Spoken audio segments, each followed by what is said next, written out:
प्यारे भाई बहनों, ओम शांति। आज की इस विशेष गहन चर्चा में या कहें विचार सागर मंथन में आप सभी का बहुत स्वागत है। अक्सर ना जब पहचान की बात उठती है तो हम सब एक बहुत ही सुरक्षित परिभाषा ढूंढते हैं। बिल्कुल सही कहा। मतलब जैसे कोई गणित का फॉर्मूला हो, कोई अपना पहचान पत्र दिखाता है तो उसमें नाम होता है, पेशा होता है, सब कुछ एक बॉक्स में फिट हो जाता है और इंसान आसानी से कह देता है कि हाँ, ये मैं हूँ। हाँ, और देखिए ये एक बहुत ही इंसानी फितरत है। चीजों को लेबल्स में बांटने से ना हमें दुनिया थोड़ी कम डरावनी लगती है। एक सुकून मिलता है कि समाज में हमारी एक तय जगह है। बिल्कुल, लेकिन दिलचस्प बात यह है कि जैसी आध्यात्मिकता की बात आती है, ये पूरा का पूरा पहचान पत्र ताश के पत्तों की तरह ढह जाता है। मतलब जिन लेबल्स को हम अपनी सच्चाई मानते हैं, वही सबसे बड़े भ्रम लगने लगते हैं। और यही वो बिंदु है जहां से आज की हमारी इस चर्चा का आधार तैयार होता है। क्योंकि आज हम जिस स्रोत का गहराई से विचार सागर मंथन करने जा रहे हैं, वो सीधे इसी ढांचे पर चोट करता है। जी हाँ, तो आज का हमारा विषय है 9 अप्रैल 2026 की शिव बाबा की मुरली। हमारा उद्देश्य है कि आज मुरली में जो प्रश्नोत्तर, धारणा, वरदान और स्लोगन आए हैं, हम उनके गहरे अर्थों को डिकोड करें। बिल्कुल। और यह अज्ञानता के अंधकार से प्रकाश की ओर जाने का एक पूरा रास्ता है। हम मुरली में बताई गई बातों का विशुद्ध रूप से, बिना किसी व्यक्तिगत झुकाव के विश्लेषण करेंगे। तो चलिए शुरू करते हैं। इस विचार सागर मंथन की शुरुआत ही एक बहुत गहरे सवाल से होती है। बाबा ने आज मुरली में ये कहा है कि जब भी किसी को ज्ञान सुनाया जाए तो मुख से बार बार बाबा शब्द निकलना चाहिए। ये बहुत अहम बात है। हाँ, और मेरे मन में ये सवाल उठता है कि सिर्फ एक शब्द बदल देने से क्या ही फर्क पड़ जाएगा। मतलब ईश्वर या प्रभु जैसे शब्दों का प्रयोग क्यों नहीं? अगर कोई अंदर से अहंकार में है तो सिर्फ बाबा कहने से वो बदल थोड़ी जाएगा। देखिए, इसका जवाब ना हमारे इंसानी मनोविज्ञान में छिपा है। जब हम ईश्वर या परमात्मा कहते हैं तो हमारे दिमाग में एक ऐसी छवि बनती है जो असीम शक्तिशाली है, लेकिन हमसे बहुत दूर है। अच्छा, एक दूरी का एहसास होता है। हाँ, ये शब्द एक तरह का मालिक और नौकर वाला रिश्ता पैदा करता है।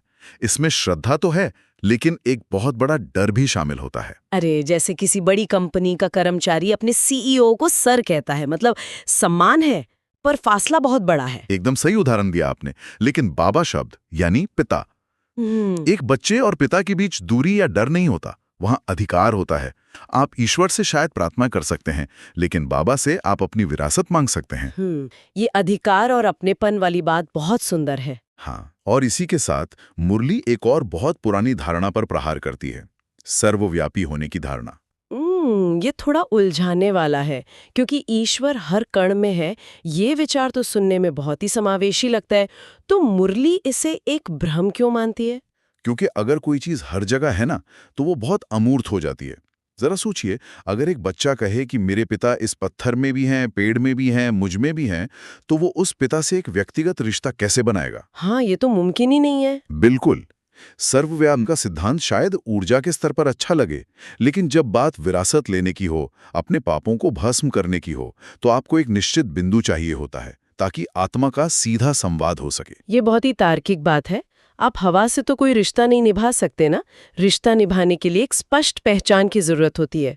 और इसी से मुझे मुरली में जो ब्रह्मा के दिन और रात का रूपक है, वो याद आ रहा है। हाँ, ब्रह्मा की रात यानी अज्ञानता का अंधकार, और ये कोई सूरज ढलने वाली रात नहीं है। तो ये पहचान भूलने वाली रात है। बिल्कुल। जब आत्मा ये भूल जाती है कि वो असल में कौन है, तो वो अंधकार में ठोकरें खाने लगती है और फिर वो ज्ञान के प्रकाश की पुकार करती है। और यहीं से हमारी चर्चा का वो हिस्सा जोड़ता है जिसका जिक्र मैंने शुरुआत में उस पहचान पत्र वाले उदाहरण से किया था, देह अभिमान और आत्म अभिमान। जी। बाबा ने मुरली में बहुत सीधा उदाहरण दिया है कि इंसान अक्सर कहता है कि मैं जज हूँ या मैं डॉक्टर हूँ। मुरली इसे सिरे से खारिज करते हुए देह अभिमान बताती है। वो इसलिए क्योंकि इन लेबल्स को कायम रखने में ना हमारी बहुत बड़ी मानसिक ऊर्जा खर्च होती है।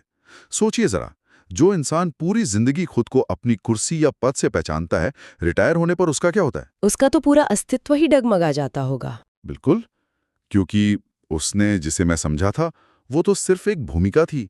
मुरली में और मेरा के बीच एक बहुत स्पष्ट रेखा खींचती है। शरीर मेरा है, लेकिन मैं शरीर नहीं हूं। आत्मा भ्रिकुटी के बीच एक चमकते सितारे के समान है। लेकिन अगर हम व्यवहारिक स्तर पर बात करें, इस भागदौड़ भरी दुनिया में जहां ऑफिस की राजनीति है, बिल चुकाने हैं, वहां खुद को मात्र एक चमकता हुआ बिंदु मान लेने से क्या असल में मानसिक तनाव कम होता है? देखिए, ये एक बहुत बड़ा कॉग्निटिव शिफ्ट है। मतलब सोचने के तरीके में पूरी तरह बदलाव। जब आप खुद को बाहरी दुनिया की नज़र से नहीं बल्कि एक शाश्वत ऊर्जा बिंदु के रूप में देखते हैं, तो आप अस्थायी चीज़ों के प्रभाव से बाहर आ जाते हैं। अच्छा। मुरली कहती है कि शांति आत्मा का स्वधर्म है। वो हमारे गले का हार है। मतलब शांति कहीं बाहर नहीं है। बिल्कुल। हमें उसे ढूंढने के लिए पहाड़ों पे जाने की कोई जरूरत नहीं है। बिल्कुल नहीं। हम बाहर शांति इसलिए ढूंढ रहे हैं क्योंकि हम खुद को शरीर मान बैठे हैं। जब आप अपनी मूल स्थिति में लौटते हैं तो शांति आपका प्राकृतिक स्वभाव बन जाती है। वाह, ये बोध सच में एक गहरी मनोवैज्ञानिक आज़ादी देता है। लेकिन मुरली सिर्फ इस बोध पर नहीं रुकती, ये आत्मा को परमात्मा से जोड़ने की बात करती है। जब सच्ची विरासत की बात आती है तो स्रोत में त्रिमूर्ति का सिद्धांत समझाया गया है। हाँ, और यहाँ एक बहुत ही दिलचस्प आध्यात्मिक पदानुक्रम है जिस पर हमें विचार सागर मंथन करना चाहिए। मुरली के अनुसार ज्ञान के सागर और पतित पावन केवल एक शिव बाबा हैं और स्वर्ग की स्थापना शिव द्वारा ब्रह्मा के माध्यम से होती है। लेकिन दिलचस्प बात यह है कि विरासत सीधे पिता यानी ब्रह्मा से नहीं मिलती, बल्कि दादा यानी शिव से मिलती है। ये व्यवस्था मुझे हमेशा से बहुत विचारने लगती है। ब्रह्मा वो साकार माध्यम है जिनके द्वारा ज्ञान दिया जा रहा है, तो फिर विरासत सीधे उनसे क्यों नहीं? ये छलांग लगाकर निराकार दादा तक जाने की क्या जरूरत है? से बचने का तरीका है, और वो खतरा है देहधारी गुरुओं पर निर्भरता। अच्छा, मतलब इंसानों की जो फितरत है कि वो संदेश देने वाले को पूजने लगते हैं। बिल्कुल।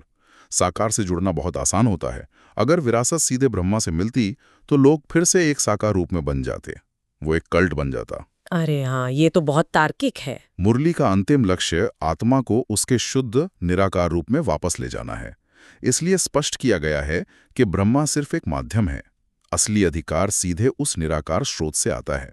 ये स्पष्टीकरण बहुत ही शानदार है। मतलब माध्यम का पूरा सम्मान है, लेकिन कोई अंधभक्ति नहीं। अब इस जुड़ाव की जो प्रक्रिया है मुरली में, उसे योग अग्नि कहा गया है। मुझे ये शब्द अग्नि थोड़ा कठोर लगता है। कठोर कैसे? मतलब क्या ये किसी तरह की सजा है? अग्नि शब्द सुनकर ऐसा ही लगता है। नहीं नहीं, अग्नि यहाँ कोई सजा नहीं है। ये रूपांतरण की सबसे तीव्र प्रक्रिया है। जैसे अग्नि में अशुद्ध धातु पिघलकर शुद्ध हो जाती है ना, मुरली कहती है कि परम पिता को याद करने से पाप भस्म होते हैं। ये कोई चमत्कार नहीं है। तो फिर ये तंत्र काम कैसे करता है? इसे आप विचारों के पुनर्रचना का विज्ञान कह सकती हैं। हमारे जो पुराने संस्कार हैं, आदतें हैं, डर हैं, वो आत्मा पर पड़े हुए पुराने पैटर्न्स हैं। जब आत्मा पूरी एकाग्रता के साथ उस परम शुद्ध ऊर्जा को याद करती है तो एक जबरदस्त आध्यात्मिक घर्षण पैदा होता है। एकाग्रता की वो आग पुराने पैटर्न्स को जला देती है। इसे याद की यात्रा कहा गया है। तो हमने अपनी झूठी पहचान को तोड़ा, खुद को आत्मा के रूप में पहचाना और योग अग्नि से पुराने संस्कारों को भस्म करने का तरीका समझा। लेकिन एक बड़ा सवाल है। क्या सवाल है? जब कोई इस याद की यात्रा से उठकर असल दुनिया में जाता है, जहां लोगों में क्रोध है, प्रतिस्पर्धा है, तो क्या होता है? और यही हमें मुरली के अगले हिस्से यानी धारणा और वरदान की तरफ ले जाता है। बिल्कुल। धारणा में मुरली स्पष्ट निर्देश देती है कि देह और देह के संबंधों को भूलकर शांति के स्वधर्म में टिकना है, और इसका व्यवहारिक असर दुनिया पर क्या पड़ता है, ये वरदान में छुपा है। हाँ, वरदान में सतोगुणी दृष्टि द्वारा अन्य आत्माओं की वृत्ति बदलने की बात है। इसका सूत्र है, दृष्टि से सृष्टि बदलती है। जी। अगर हम इसे मनोविज्ञान से जोड़ें तो एक बहुत मशहूर सिद्धांत है पिगमेलियन इफेक्ट। मतलब आप किसी व्यक्ति के बारे में जैसी धारणा बनाते हैं, उसका व्यवहार उसी दिशा में मुड़ने लगता है। आपने बिल्कुल सही तार जोड़ा है। मुरली भी ठीक यही कह रही है। जब हम किसी को उसकी कमियों या गुस्से के चश्मे से देखते हैं तो हम उसकी नकारात्मक ऊर्जा को हवा दे रहे होते हैं। लेकिन सतोगुणी दृष्टि का मतलब है सामने वाले के लेबल्स को हटाकर उसके अंदर बैठी शांत आत्मा को देखना। लेकिन बाबा ने मुरली में नजर से निहाल करने की बात कही है। कहा गया है कि अंत समय में जब शब्द काम नहीं आएंगे, तब केवल पवित्र दृष्टि से ही सामने वाले को उसके तीनों लोकों का साक्षात्कार कराया जा सकेगा। हाँ, बिल्कुल। मुझे इस पर थोड़ी शंका है। क्या सच में बिना एक भी शब्द बोले, सिर्फ देखने भर से किसी के अंदर इतना बड़ा बदलाव लाया जा सकता है? इसे ऐसे समझिए, शब्द हमेशा हमारी बुद्धि से होकर गुजरते हैं, और जहां बुद्धि है वहां सामने वाले का अहंकार एक दीवार बनकर खड़ा हो जाता है। आप किसी को कितना भी समझा लें, अगर वो बचाव की मुद्रा में है तो एक शब्द अंदर नहीं जाएगा। ये तो मैंने भी महसूस किया है। लेकिन जो दृष्टि या वाइब्रेशन है ना, वो बुद्धि की इस दीवार को लांघ जाती है। ये सीधे अवचेतन पर वार करती है। जब आपकी दृष्टि में पूर्ण पवित्रता होती है तो सामने वाले की आत्मा उस शांति के साथ रेजोनेंस करने लगती है। अच्छा, यानी आप उसे तर्क से नहीं हरा रहे हैं, आप बस अपनी ऊर्जा से उसे उसकी अपनी शांति की याद दिला रहे हैं। ये तो जीतने का बिल्कुल ही अलग तरीका हुआ। हाँ, लेकिन ऐसा करने के लिए आपके अंदर एक ऐसा गुण होना चाहिए जिसे दुनिया अक्सर कमजोरी मानती है, और यही आज की मुरली के स्लोगन और अव्यक्त इशारे का मुख्य सार है। आज का स्लोगन है कि पवित्रता का प्रैक्टिकल स्वरूप सत्यता अर्थात दिव्यता है, और अव्यक्त इशारा कहता है कि महान बनने के लिए मधुरता और नम्रता का गुण धारण करना होगा। बिल्कुल। इसमें एक बहुत शक्तिशाली पंक्ति है जिसने मेरा ध्यान खींचा। झुकना ही झुकाना है। जो अपने संस्कारों में झुकता है, सारी दुनिया उसके आगे झुकती है। सच्चा सेवाधारी वही है जो झुककर सेवा करे। ये दरअसल अहंकार के बिल्कुल विपरीत दिशा है। हमने शुरुआत की थी देह अभिमान से, जहां इंसान अपनी पहचान थोपना चाहता है, लेकिन मुरली कह रही है कि सबसे बड़ी महानता अपने अहंकार को झुका देने में है। मैं इसे एक बहुत बड़े विरोधाभास की तरह देखती हूँ। आज का जो हमारा समाज है वो दबदबा बनाने वालों को ताकतवर मानता है। अगर आप झुक गए तो लोग आपको कुचलकर आगे निकल जाएंगे। हाँ, समाज तो यही सिखाता है। कठोर होती है, जिसमें अहंकार होता है, वो बाहर से मजबूत जरूर दिखती है, पर वो भुरभुरी होती है, सूखी लकड़ी की तरह। जरा सा दबाव पड़े तो टूट जाती है। सही कहा। लेकिन जो पेड़ फलों से लदा होता है वो झुक जाता है। मुरली जिस झुकने की बात कर रही है वो हार मानना नहीं है, वो पानी की तरह हो जाना है। पानी की तरह? हाँ, पानी किसी से लड़ता थोड़ी है। पत्थर सामने आता है तो वो अपना रास्ता मोड़ लेता है, बर्तन के आकार में ढल जाता है, देखने में सबसे नरम लगता है, लेकिन वही पानी लगातार बहकर कठोर चट्टान को बीच से चीर देता है। अरे वाह, क्या उदाहरण है। जब इंसान अपनी जिद छोड़कर नम्र हो जाता है तो वो कोई रेजिस्टेंस या प्रतिरोध खड़ा नहीं करता, और जहां प्रतिरोध नहीं होता वहां सामने वाले का अहंकार अपने आप गिर जाता है। ये बहुत ही गहरी बात है। मतलब आप किसी को नीचा दिखाकर नहीं, बल्कि खुद के अहंकार को विसर्जित करके सामने वाले का दिल जीत लेते हैं। और जो दिल जीत लेता है उसके आगे तो दुनिया अपने आप झुकी जाती है ना। इसी को सच्चा सेवाधारी कहा गया है। सच में आज के इस विचार सागर मंथन ने कई परतों को उधेड़ दिया है। अगर हम इस पूरी यात्रा को देखें तो हमने बाबा शब्द से शुरुआत की, जिसने ईश्वर से दूरी वाले भ्रम को तोड़ा। बिल्कुल। फिर हमने समझा कि शरीर सिर्फ बाहरी आवरण है और हमारा असली मैं वो चमकता हुआ बिंदु है जिसकी मूल प्रकृति शांति है।